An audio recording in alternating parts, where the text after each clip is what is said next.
This case is still quite emotive and quite raw for our entire team. We continue to talk about it. We continue to acknowledge that this maybe didn't feel as shiny and helicopter heroes as it should, but that actually the outcome's been pretty good. We've reflected on it as a team, and it's starting to get a little bit better. After the formation of the trauma systems, as we know it from Trauma Who Cares, there's a really savage and really sudden change to reformulate and reorganise the way in which we look after trauma in the UK. And we made a lot of assumptions about the kind of care we did or didn't provide and tried to fix it. The majority of us, including myself, we are self-employed. And so when we say we work from home and people suddenly have these ideas that we have these bodies wheeled into our kitchens, the police queuing up outside, I have to say, no, we go to wherever the case is. So today is about thinking things through old cases that maybe you're prompted to think about, thinking about how to improve and what you're going to do next, thinking through about the effectiveness of what we do, and are we relieving suffering and saving lives.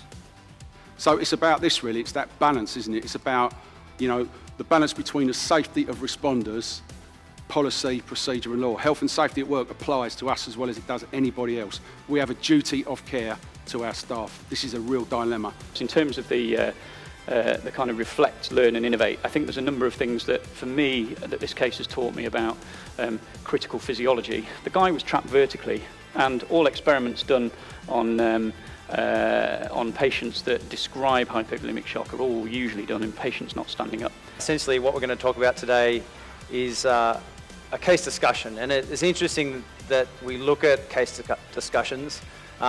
They seem to get used a lot in this sort of forum because I think they generate that sort of emotive response, and they're easy probably for the speakers to talk about because they were there. We have a job in the media as well. I'm always going on at work. I sit on the diversity panels, and I'm always encouraging people to be open-minded, go into communities and get a first-hand experience. And that's why it's really important to have a lot of diversity in the room. But that will also help change your experience and give you all a better understanding just by working with people that come from different backgrounds who have got different experiences, real-life experiences, and will help kind of change the future and also shape your organisation.